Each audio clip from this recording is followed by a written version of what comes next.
Hello and welcome to another fun-filled nonsense retrospective. I'm your host as always, Rick, and joining me equally as always is Devon. Hello everybody. Sometimes when Rick says hello, it looks like he's about to do the my name is Atto for some reason. I love to get blackto. Rick is the host of this episode, but I'm going to steal it from him ever so momentarily to make a very brief announcement, in that this is going to be the start of a string of top fives for the Nonsense Retrospective, and Rick can tell you more. Yes, because this is the last of the ones for which I am physically present. All the other ones I am elsewhere, somewhere around the world, asterisk, hopefully. Yeah, and we've already done so much behind the scenes pre-recording to prepare for this that even if for some reason that doesn't happen, you're going to be stuck with the pre-records. I've done the work. It's happening. Yep.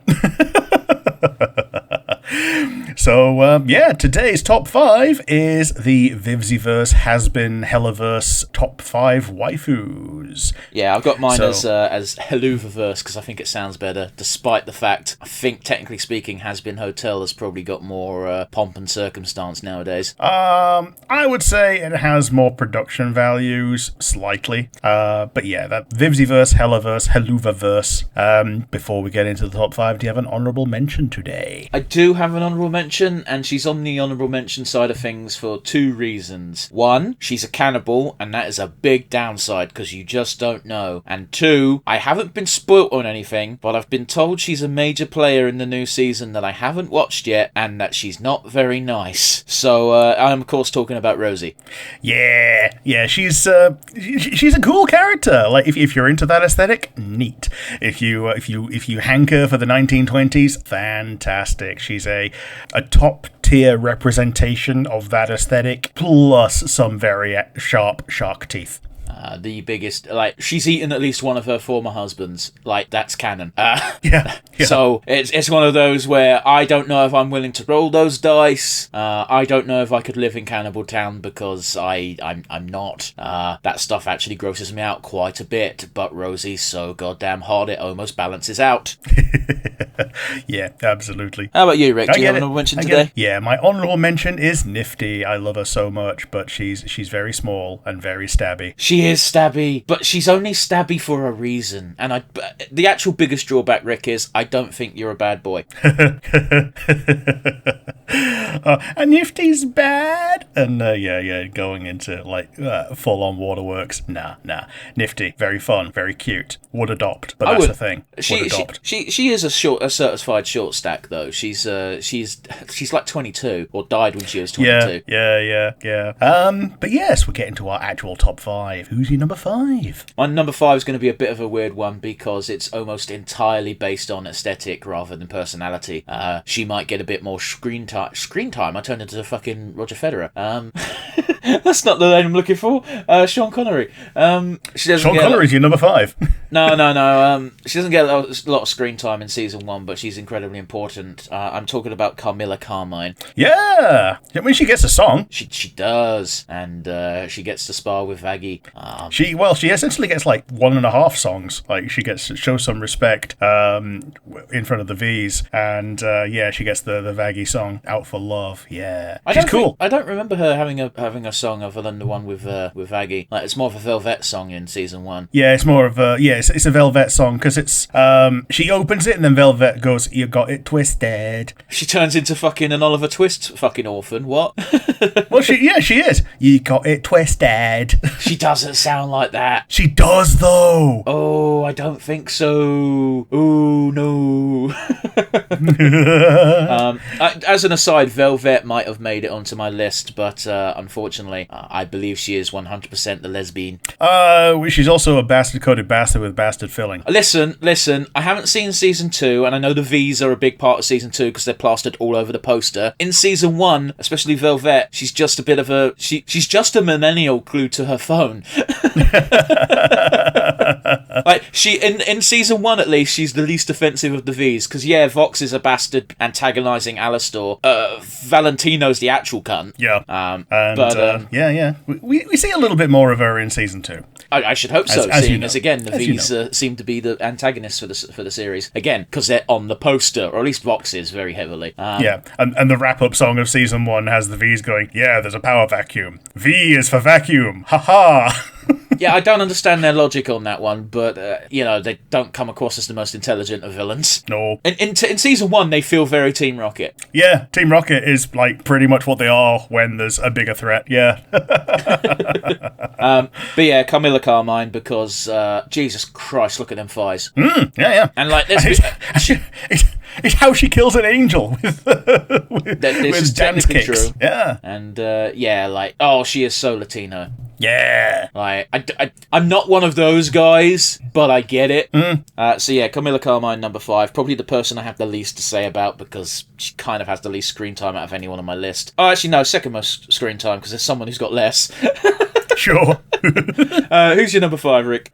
My number 5 is also for a similar reason, because she doesn't get a lot of screen time, and also has even less of a character to herself. It is the Speaker of God from Season 2. She shows up in the Tour of Heaven in Season 1, but she doesn't have any lines then. She's just the massive bird lady that looks a bit like the demon royalty from the Hela side. I mean, yeah, I think I've seen a screen cap of this character because she looks like Stella but gold. Yeah, she's an even bigger, golder Stella who is nicer and thicker. Okay, I don't know anything about this character because Rick knows this. The audience might not. I'm literally saving up to watch all of Hazbin Season 2 when it's all out because I'm not giving Amazon Prime more than a month's worth of money. Yeah. She basically doesn't intervene unless she absolutely has to, and is probably the highest ranking person we're ever going to see, because I think Vivienne's just straight up said, you're never going to see God in this. Coward. So we've got the Speaker of God instead. So she takes the role of the Metatron, because that's what the Metatron is the Speaker of God. But yes, big bird lady, big mommy. I'm going to assume it's not like couldn't be a more opposite direction from what my imagining of the Metatron is. Although that being said, changing the topic ever so slightly, apparently all of the deadly sins in Helluva Boss are responsible for creating a race, and Lucifer is apparently the creator of the Arx Goetia in that universe. So having them look like the Speaker of God makes so much sense. Yeah, it's kind of cool. Yeah, because we know Satan made the imps. Sure. Yeah. So if Lucifer made the Goetians, like, not all of the Goetians are in the Ars Goetia book in the real world are explicitly evil. So some of them, I guess, could have just stuck around in heaven during the fall. Oh, they're not fallen angels, they're explicitly demons. Sure, okay. But yeah, you gotta go by the actual Ars Goetia. I can't pronounce it correctly. I say Ars, and I know that's wrong. You can't go by like video game logic. You have to go by the actual grimoire. Yeah. So like Naberius is not just some video game version of itself, and there's even one like that's just called Amy. Listen, you got to come with 86 bullshit things. You're gonna. Well, there's a bit more than that, but 86 is like the big spectrum. Dude, wouldn't it be crazy if in the next Persona game there's just a Stolas Persona and they just took Vivzy Pop's design? Yeah, it would be really cool though. I wonder if Amazon would sue. To be honest, that would probably be there'd probably be an agreement. Let's put it that way. No, I don't know what you mean. Agreement between who? Well, Amazon and Sega. Yeah, that wouldn't happen. Fair enough. It wouldn't happen beforehand, is what I'm saying. Right, okay. Who's your number 4? My number 4 is, again, a character with not a lot of screen time. However, Serpentius fell head over heels for her, so to speak. And I gotta be honest with you, I totally get it. I'm talking about Miss Cherry Bomb. Yeah, Miss Cherry Bomb. It's so hard not to think it every time she comes on screen. Yeah. She is such a fun character to be around. Yeah, I mean, I don't think you'd be able to keep up with her. Well, I don't think I'd be able to keep up with her for long because she is, what's the polite way of putting it? Mental. She's insane. Oh yeah. She's nuttier than a bag of cashews. Like, she used to party with Angel Dust at his most hedonistic. Addicted. And she never slowed down. So, I think she slows down by the end of season 1 of Hazbin, but that's mostly because she's really gutted about the Pentious thing. I don't know how long that lasts, but hopefully they touch upon it in season 2 at least. Yeah, she's very fun. She's also on my list. Oh, cool, yeah. And I'm not gonna lie, the Australian accent does things to a man. Yeah, I love when she just looks at, well, she gets kissed and she goes, kind of hot. And then she gets told, yeah, I hear he has 2 dicks. And she just goes, huh. Yeah, it doesn't take a lot to please her. So, you know, I mean, I say it doesn't take a lot. I do not have 2 penises, but it's very easy to acquire a second false one and just shove it up her booty while doing other things. Yeah. Straight up the booty pipe. Oh, God. There's many euphemisms for that thing, and none of them are nice, so booty is the one I choose. Rick, who's your number 4? My number 4 is Sarah, the Seraphim. 2 angels, eh? Yeah. Don't worry, this is where the angels stop. Number 3, angel dust. Yeah, Sarah is another big, tall dommy mommy, and in season 2 you get to see her eyes. It's really cool. Do we not see her eyes in season 1? I don't think we do, or rather, we see the ones on her head. Oh, okay. Well, yeah, she becomes all biblically accurate when she's really mad. That's not even biblically accurate, you know. I know, right? Like that, but I'm saying, like, I know everyone wants to make the joke, but the passage that they point to is not from the Bible. It's from a fucking Bible fan fiction. Yeah, like a wheel of gold with wings popping off it. Yeah, which, don't get me wrong, is a badass cool design, and I do appreciate the joke, but it's not actually in the Bible. But yeah, I understand liking Sarah, although if I've got to choose an angel, I'd probably go for Emily. Yeah, I think Emily is a little bit too innocent, whereas Sarah's seen some shit. I don't think Emily is innocent in terms of romance. Yeah, fair enough. Yeah, Sarah's got... she's made some mistakes. She's a flawed person. She's probably very good for cuddles. I think a lot of Helluva characters would be good for cuddles, because they've all got big tits. But yeah, number 3! My number 3 is Sally Mae from Helluva Boss. Ah, yeah! She's big, she's tall, and she has only ever shown herself as a good person. Well, I say that. Her introductory episode, she's a real prick to Moxie. Yeah. So this is Millie's big sister, isn't she? Yeah. Yeah. We saw her watching Moxie get fucked over by a hog, and Sally Mae just being like, "I'll fucking throw me in there. I'll fucking pin that thing to the ground," and it fucking made me viscerally horny. Yeah. And you know, we see she's got a bit of a more sensitive side. Like, she is effectively Millie's confidant. And like was during earlier years, and then no longer really needs to be, but still fills the role when she does. I mean, she's the person that she calls when she thinks she's pregnant. Yeah. So, you know, I don't think you get more of a confidant than, I'm pregnant and I'm worried and I'm scared and I need to talk to someone. True. Exactly. Yeah, I like Sally Mae. She is adorable. I don't know if I want... I don't know if she's got anything else to offer to the story, but I'm glad she exists. Yeah, I get it. Yeah, thumbs up. So who is your number 3, Rick? Well, you said they'll all be good cuddlers because of big tits. My number 3 definitely has big tits. Cherry Bomb. Cherry Bomb. It's such a good song. Yeah, so I was watching season 1 again, and my watch partner went, "Oh, she's literally me." What? Because she's got good hair and big tits, and I got a growl. Well then. Yeah, Cherry is very fun. She's very fun, and the only reason she's not ranked higher is, I don't think I've got that Cherry energy all day, every day. Yeah, she would be a lot to put up with, and if that's your scene, then yeah, more fucking power to you, but like, sometimes I just want to lie in bed, and I'm sure it'd be really fun to lie next to her, but she'll only lie still for 5 minutes before getting up and doing some cocaine. Yeah, probably off the small of your back. I don't think that's where she'd do it from. I think she'd have a Coke now. Yep. But yeah, she's... I'm trying to remember her design off memory, and I swear she's got freckles on her tits. That sounds about right. Yeah. I think they covered her up a bit more in season 2. That's fine. Like, I don't mind that. Yeah, she's still got the curves, but I guess they're just like edited the design to make her a bit more marketable if they're going to put her on posters and all that. Yeah. Yeah, but they could just have her wear a suit for one scene. Yeah. Like, I listen. I'm not a big fan of Funko Pops, but I did buy a U2, and I bought one of Charlie, and I'm just telling you right now, I would absolutely buy a U2 of Cherry Bomb. Yeah. You heard that my ratio of where the characters came from, so you know where my next two are coming from. Who's your number 2? Yeah, I do know who the next two are coming from, which means our list will probably have very minimal crossover unless this character who is my last offering from Helluva Boss. Spoiler for those who are paying attention. I've put in Veronica Mayday. Yeah, she's very fun. Yeah, so Veronica Mayday is my number 2 for several reasons. 1, look at her. 2, as long as you're not a dick like Blitz, she seems like an actually ideal partner. Oh yeah. Like when Blitz was not being a dick to her, they were actually getting on really well and were going out properly. And it's only because Blitz is himself that they ever broke up.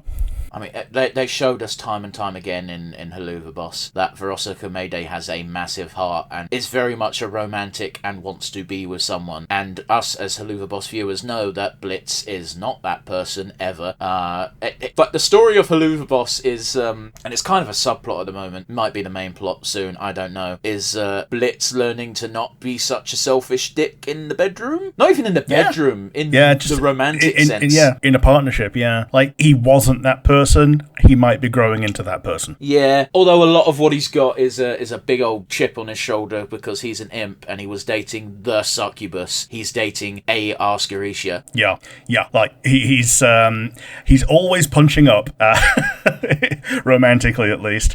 And yeah, he's got a chip on his shoulder, and he's got that thing. He's got that me energy, you know. Yeah. And we know Veronica doesn't care about that shit. Like she moved on to Tex, who's a hellhound, who are also apparently looked down upon in hell. Yeah.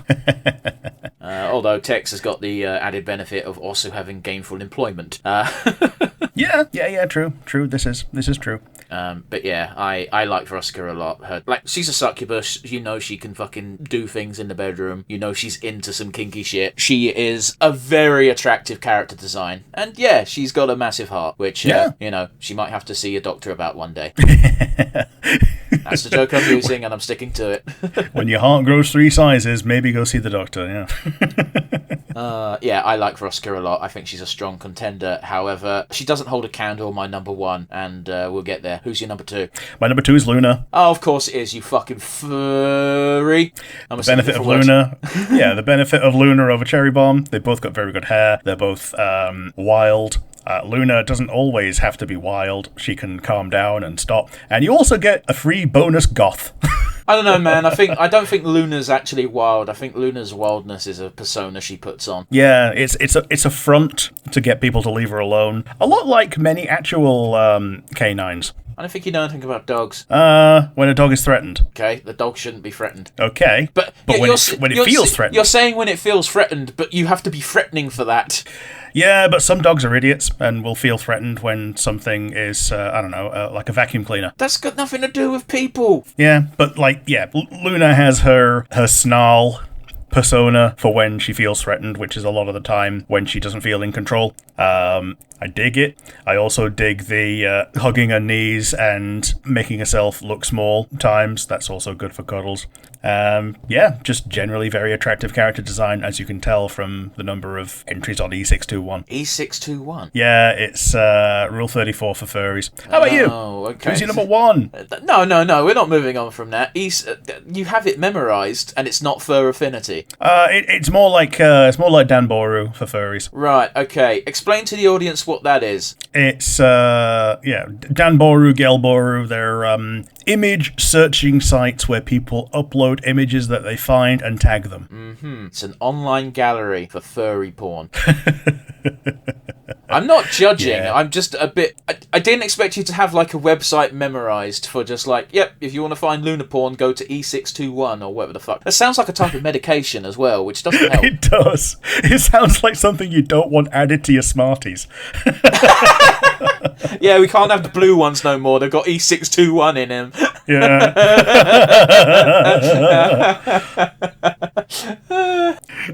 Who is your crowning top bitch? I would never call her a bitch. I would also never spend $300,000 on a custom animation for her, despite the fact I enjoy her. I am, of course, talking about the leading lady of Hazbin Hotel herself, Charlie Morningstar. I sees it. She's very definitely a hugger. She is so very cute. I adore her. She's one of the few characters who I've spent money on merchandise for, because she's just so chipper and in other eyes, well, let's be honest, hellhole. Yeah, the other thing is she's I get why people are horny for Lucifer. Charlie is most of Lucifer with blunter teeth. I mean, I'd fuck Lucifer as well, but like his personality is very, I don't know if using the word annoying seems a bit harsh, but I get why Lilith fucked off. Lucifer it can be incredibly charming. However, I get why he riles people up. Like, I understand why Alastor is immediately like, oh, I fucking annoy this. I hate this dickhead. He's annoying. Well, but I think Alastor is going more out of his way to annoy Lucifer than anything else. Oh, absolutely. But like again, like Alastor, fuck's sake. I'd fuck Alastor as well. He's cute, but we also know where his interests lie sexuality-wise. Yeah, and it's nowhere on the scale. Well, it is on the scale. It's on the scale of leave me alone. But it's still my favourite fucking joke from the pilot. It's like, what do you do, my effeminate fellow? I can suck your dick. Ah, no. So fucking good. I love it. But yeah, no, Charlie's great. I think it can be a tad annoying how chipper and optimistic she is, but that just kind of makes me love her more. Like, I like people who see the best in everything, even when they perhaps shouldn't. And I gotta be honest with you, one of the main reasons why Charlie's here and not Vaggie is because Charlie is like canonically bisexual, whereas Vaggie is again in the lesbian category. So it's like, nah, I'm gonna steer clear of that. But I will drive a wedge between their relationship and still Charlie. Now, just imagine, instead of Morningstar, I'm talking about Charlie from Smiling Friends. I want this strange yellow man. But no. Well, he does put his time in hell. He does. That's a crossover. So Smiling Hotel. So Alistair, I heard you're pretty sad because of some deal or whatever. Can we maybe fix that? No. So, I had an idea in my head, and it's not gone anywhere. I think Pym would be funnier in hell, trying to make people smile than Charlie. Yeah, well, the thing is, if you have Pym and Charlie in hell, Charlie's just going to immediately look at Alistair and say, "Oh, he's already smiling. We're done." yeah, you're so right. Charlie wants to go home. Charlie, just tick off the books. Yeah. Maybe they have to make Luke smile after losing Adam. Oh, difficult. Yeah, very difficult. But yeah, Charlie Morningstar's great. I can't remember the name of the guy, but it still makes me laugh. That dude who got outed for spending an obscene amount of money on a custom animation, a custom sworded animation, and then you watch the animation and there's nothing in it. Yeah. It's like, this is what people were throwing a bitch fit about? What the fuck? Yeah, it's a lot of money, and that's a fucking silly thing to do with it, but it's not porn. Yeah. But yeah, Charlie Morningstar tops my list, and I can't think of any character who would be better to have, as it were. So let's hear you blow my idea out of the water, Rick. Who's your number one? Queen Bee. I kind of should have expected this. What were you saying, Luna, as your number two? Luna number two, Queen Bee number one. I'm a massive furry. Don't worry about it. It's just, you gotta lean into it. If your top two characters are these Hellhound-coded characters, because I have to say that because I don't think Queen Bee is really a Hellhound. I think she's more of a fox butterfly thing. She's got a very Desert Foxy vibe to her face. Yeah, which possibly my favourite animal. I do love Fennecs. I like Fennecs. They're adorable. They're incredibly skittish. I worked with Fennecs when I did my work experience in a zoo. And it's not that great because you walk into the enclosure and immediately go, oh, big, and they run away. And you're like, dude, I'm just putting your fucking mealworms out. What do you want? Yeah, and even when they're used to you, they just kind of like run around because they've got too much energy. Not the ones at the zoo I was at. Oh, okay, were they sleeping? They were just like, that's a person, I'm going to go hide in my hole, and then they'd fall asleep forgetting that there's something unusual in their enclosure. Yeah. Oh, have you seen that picture of like a bunch of Fennecs stacked on top of each other sleeping, and then there's one beside them, and it's like when you accidentally open a new window instead of a new tab in Firefox. Oh dear. It's a funny joke. Cute. Doesn't work for me, does it? It's very cute. It's very cute. Rick's one of those people who has 700 tabs open at any given time. Let's take a peek. Huh? I'm actually pretty sparse on tabs right now. There's like 4 in one window, 3 in the other. Meaning there's 7. Yeah, that's very sparse compared to most people. You know what? We do have a mutual acquaintance who once had I wouldn't say a mental breakdown, but they had a moment where they closed their window and along with it about 100 plus tabs, and they're like, I don't know what I had open. Oh, it's all gone. And I'm trying not to laugh my arse off because it's such a fucking first world problem. Yeah, having a mentee bee from it's like an ADHD thing where you're looking at something, you're going, okay, I'm going to come back to this later, and you never do. But like, the intention is there. Here's the thing, Rick. Though the reason I don't get it is because I find things like that, but I don't leave a tab open. I bookmark it. Yeah, you bookmark it, or you use the website's functionality to add it to a watch later list. Okay. Oh, I have a mental illness. My watch later on YouTube is like 900 plus videos, and I know I'm not going to watch any of them. Oh yeah, that's why we have tabs. It wouldn't make a difference if it's in tabs or the watch later. You're not going to get to it. Yeah, I know, right? I've got videos from 2012 in my watch later list. Sometimes I go and look at the watch later number get bigger and bigger and go, I should start watching these. I go all the way back to the earliest one and I go, why don't I want to watch this? And I remove it without even looking at it. Yeah. And I'm like, I'm a different person from who I was 10 years ago. I hope everybody is. Oh yeah, Queen Bee. Queen Bee's good. I'd question putting her this high up on your list, considering you questioned whether or not you could keep up with Cherry Bomb. Yeah. Well, with Queen Bee can slow down. She doesn't. She chooses. Yeah, she doesn't when she's hosting a party. Yeah, but I get the feeling she hosts a party every night. Yeah. But, she drinks and eats a lot of honey, and when you have a sugar crash, that's when you're prime hug material. I don't think she has sugar crashes. That's just it. Like, I'm sure she... like, we've seen that she doesn't like people... Like, it's so weird. She's the sin of gluttony. She wants people to overindulge, and then she gets grossed out when people overindulge. Yeah. I think she is compelled to enable rather than required to enjoy. Yeah, but I'm specifically thinking of, like, she gets concerned over Blitz for drinking too much, and it's like, you're gluttony, you should want people to drink too much. Yeah. Oh, he's doing it for the wrong reasons. What the fuck do you mean? Yeah, he's doing it to forget, not to enjoy. Oh, yeah, because people who are gluttons only ever do it to enjoy themselves. Oh, yeah. Fuck off. Like, I'm just saying, sometimes the writing hits the mark for motivations of certain characters, like, as if in the writing room they're like, okay, these are the 7 deadly sins, they're meant to be a bit evil. We don't want them to be too evil. We don't want them to break consent laws or something, because that would be too far. It's weird where that's the line some people draw. Yeah, we want some of them to be a bit evil. We want some of them to be more evil than others. Like, obviously, Mammon is a piece of shit. But he's voiced by Cusack, so it's hard to hate him. Yeah, it makes him funny. It does, and I hate that that's the thing that makes him funny and not entirely irredeemable. It's like, if it wasn't Cusack's voice specifically. Yeah, when he's in the peanut gallery for the judgment, like he's not the focus on the episode, and he's just there being funny, and because he's just there being funny, people just ignore how much of a piece of shit he was in his focus episode. Yeah.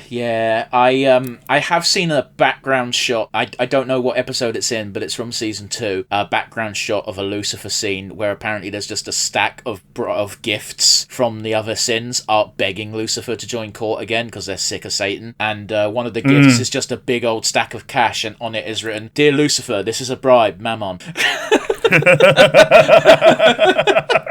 I assume it's official and not some fan art because it's very blurry, but it was very funny. I enjoyed that. I want to see the context. Yeah, it's kind of cute. So, do you have a favourite from mine that you didn't pick? I was going to say, this becomes a bit tricky, doesn't it? Because we both picked Cherry Bomb. We both picked Cherry Bomb, but we were pretty good at staying away from each other's picks otherwise. To be honest, I'm genuinely surprised we got one. Yeah, but then again, she's shaped like Cherry Bomb, so it would be tough not to to make my list. She'd be a lot higher up on my list if she just wasn't on 24/7. But oh well, that's a part of the beauty of the character. That being said, it's a tough one because obviously I've not seen the Speaker in action. I don't know nothing about them except they look like a giant golden Stella. And you know that viewpoint's tainted because Stella is actually a cunt. Yeah, she's got the Dommy Mommy voice of, oh, what can I help you with? Oh, you can't do the voice, Rick. So don't try. Oh no, I can't do it. No, I can't do it. The only lady voice I can do is Minthara. The only lady voice I can do is the lady voice every bloke knows to do, and that's the lady voice when you're taking the piss. Oh yes. But yeah, I think I'm gonna have to give it to Luna by default because there's a better angel and it ain't Sarah, and I don't care for Queen Bee nearly as much as you do, whereas Luna is shown time and time again to be incredibly sweet, and it's hard to get over that goth girl hill. Like, I'm not even talking about her human form, like she screams goth as her black and white hellhound, I'm a bitch teenager even though I'm 22. Yeah. And like you're talking about Velvet being a millennial addicted to phone. That's Luna when she has her phone, but that's not all she is. Yeah, I mean, I'm sure Velvet will evolve in season 2. In fact, you probably know a bit more about her than I do, because as soon as I said Velvet almost entered into honourable mention territory, you're like, she's a cunt. So, it speaks volumes. Anyway, Rick, same question, names reversed. Verosika Mayday. Like you say, she's not just a good-looking character, but a very caring character. I think she's possibly one of the better picks for wife as waifu tier. Oh yeah, like all of these characters I've put on here because I would gladly like getting to bed with them in a ceremony that is legally binding. Again, another reason why Rosie is condemned to honourable mention, because there's a non-0% chance that ends up with death. Yes. And if you're already in hell, then that's permanent. Yeah, and I think the only character on my list that actually made it who's at risk of killing me is Cherry Bomb, and that's not her killing me, that's from alcohol poisoning. Yeah, alcohol poisoning or collateral damage for when she gets a bit careless. Again, I don't think that would be a realistic concern. Yeah, if she's blowing up one of Pengius's dirigibles and you're on board, then yeah. That being said, I find it incredibly curious that we both picked each other's number 2. Yeah, pretty good. And also, everybody on here that is confirmed, well, everybody that can be in relationships are also confirmed to be okay with being open about those relationships. On my list, at least. I was going to say, I don't think Charlie is. Oh, no, Charlie isn't. Isn't. And Carmilla, I don't really know what her stance is. I don't see her as looking for a romantic interest anytime soon. Nah, like I know she's got daughters, and she's more based around the family that she has now rather than expanding. And it's unclear. It's unclear if those daughters are actually her daughters, like, or if they're just adopted. Yeah, like the old-fashioned way, as it were, for lack of a better term. Like, because is Carmilla a sinner? I think she is. Because if she's a sinner, she can't reproduce. Unless, they were her family up above, but it doesn't... Unless they all died together, which I guess isn't impossible. Yeah, it's not impossible. You don't really... But then again, what's her name? The very first victim of the Helluva Boss crew, she died alongside her family, and her family didn't go with her. Yeah. She ended up with Mabry, didn't she? Yeah. But yes, that's it for us today.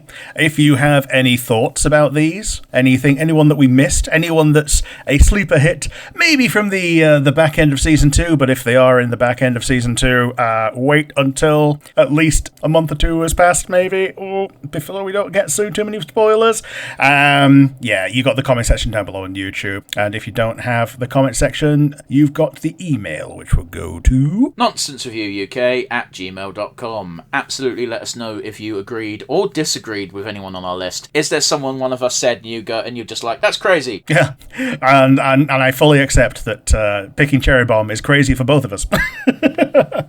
Like, it might only last a week, but what a week. Yeah. Cherry Bomb would be a great one to go with if you were still alive and she was still a sinner, because you get a second round.